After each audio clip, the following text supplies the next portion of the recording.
سلام د څلورو بجو لاندو خبرونو ته ښه راغلاست. د افغانستان لپاره د جرمني ځانګړي استازي پیټر پراګل د افغانستان د ملي امنیت سلاکار حمدالله محب سره د سولې او ټاکنو په اړه بحث او خبرې تېرې کړي. د جرمني ځانګړي استازي ویلي دوی د افغانستان د سولې په مسله کې خپلو همکاریو ته دوام ورکوي او هیله لري چې ژر تر ژره په افغانستان کې سوله او ټیکاو ټینګ شي. پیټر داسې مهال له حمدالله محب سره کتلي چې ویل کېږي تر دې وړاندې په قطر کې له طالب استازو سره هم کتلي دي.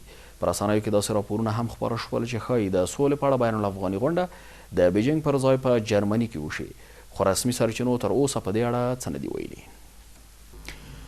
د ناټو سازمان د وسلوالو طالبانو او امریکایي استازو ترمنځ د سولې خبرو له بیا پیله هرکلی کوي او وایي له دې سره باید اوربند وشي او تاوتریخوالي راکم شي. ینس سټولټنبرګ ویلي دوی له افغانستان سره د خپلو مرستو دوام ته ژمن دي او وسلوال طالبان باید پوه شي چې د جګړې میدان کې خپلو اهدافو ته نشي رسیدای. د ناټو غړو هیوادونو مشرانو په لندن کې د ګډې ناستې پر دویمه ورځ چې د دغه سازمان د اویایمې کلیزې په مناسبت جوړه شوې و افغانستان سره تر 2024 میلادي کاله پر خپلو مرستو ټینګار وکړ. دوی همدارنګه په افغانستان کې پر خپل ماموریت اوږدې خبرې وکړې. ینس سټولټنبرګ همداراز ویلي چې د سولې خبرو بیا پیلېدو لپاره له امریکا سره له نږدې سلا او مشورې کوي.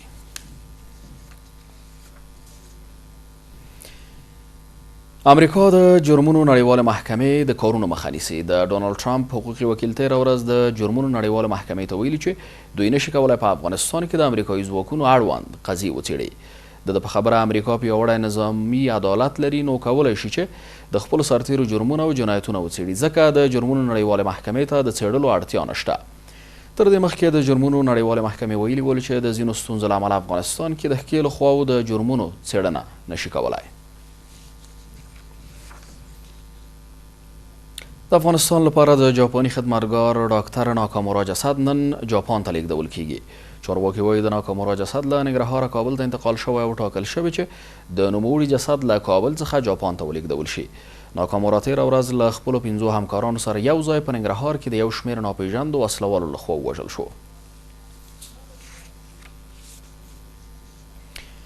د امریکا متحده ایالاتونو د بهرنیو چارو وزارت وایي خلیلزاد له وسلوالو طالبانو سره د سولې مذاکرات پیلوي. د امریکا د بهرنیو چارو وزارت په یو رسمي بیان کې ویلي چې د افغان سولې لپاره د واشنګټن خاص استازی زلمی خلیلزاد له کابل څخه دوحې ته ځي او ژر به له وسلوالو طالبانو سره د سولې مذاکرات بیرته پیل کړي. خلیلزاد دا مهال په کابل کې د ولسمشر اشرف غني سره د سولې په اړه بحث او خبرې اترې کړي. په همدې حال کې د افغان سولې لپاره د امریکا متحده ایالاتونو ځانګړي استازي زلمی خلیلزاد له اجرایي رئیس عبدالله او یو شمېر نورو سیاستوالو سره لیدکاتې کړي.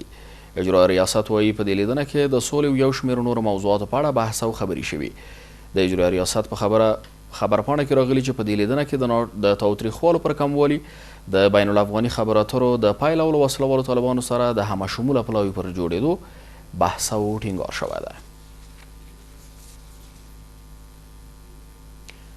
ناټو وایي روسیه، چین او د دې هیوادونو نړیوال سیاستونه د اتلانتیک سیمې او اروپا لپاره ګواښ دي.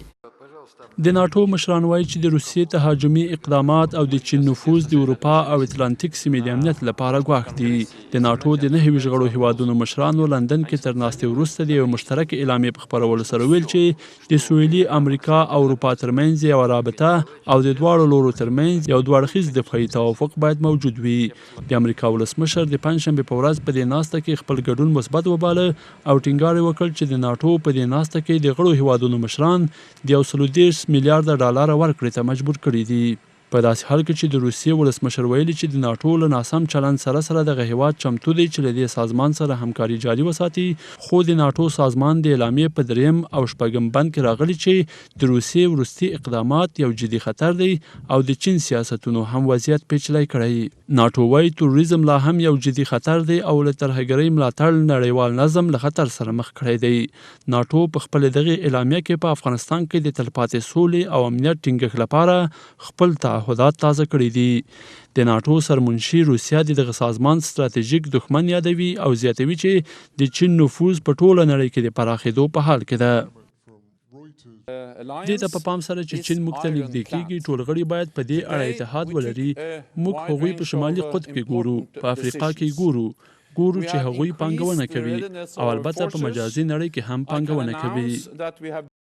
خو د فرانسې ولسمشر امانویل مکرون په یو ټویټري پیغام کې لیکلي چې روسیه تهدید دی خو د ناټو دښمن نه دی. د ناټو دښمن څوک دی؟ روسیه نور دښمن نه دی، خو دغه هیواد لا هم تهدید دی خو په ځینو مسایلو کې شریک حسابیږي. زموږ نننی دښمن نړیوال تروریزم په ځانګړې توګه اسلام پاله تروریزم دی. د ناټو اعلامیه او د دې سازمان د مشرانو څرګندونې داسې مهال دي چې د CNN شبکې د راپور له مخې ناټو سازمان تر بل هر وخت ډیر بې نظمه شوی، خو د ناټو د بیا منسجم کېدو په برخه کې د چین او روسیې نقش مهم دی. هند د ګاونډیو هیوادونو مذهبي اقلیتونو ته تابعیت ورکوي. هند وايي هغو مذهبي اقلیتونو ته تابعیت ورکوي چې په ګاونډیو هیوادونو کې له تاوتریخوالو سره مخ دي. د رویټرز د راپور له مخې د هند کابینې پریکړه کړې چې په ګاونډیو اسلامي هیوادونو کې پرتو مذهبي اقلیتونو ته تابعیت ورکوي او دا به هغه کسان وي چې په اوسنیو هیوادونو کې له تاوتریخوالو او یا نورو ستونزو سره مخ دي. دا لومړی ځل دی چې هند د مذهب په اساس ځینو وګړو ته د تابعیت د ورکړې پریکړه کوي. هند دا نه دي ویلي چې تر ډیره به دغه وګړي له کوم هیواده منل کیږي، خو دا یې په ډاګه کړې چې په ګاونډیو اسلامي هیوادونو کې له تاوتریخوالو سره مخ مذهبي اقلیتونه د هند تابعیت اخیستلی شي. د امریکا متحده ایالاتونو په یوې نظامي اډه کې د یو وسلوال برید له امله 15 تنه ټپیان شوي دي. د رسنیو د راپورونو له مخې د امریکا متحده ایالاتونو د اوهایو ایالت کې په پیرل هاربر نظامي اډه کې ډزې شوي چې له امله یې 15 تنه ټپیان شوي دي. د یاد هیواد امنیتي سرچینې وایي د دوو ټپیانو حالت د اندېښنې وړ دی. سرچینې زیاتوي چې دوی به په دې اړه پلټنې پیل کړي، خو تر دې دمه یې رسنیو ته نور معلومات نه دي ورکړي. له دې سره سم د دې مهال خبرونه په همدې ځای پای ته رسیږي. تر بیا د خدای په امان.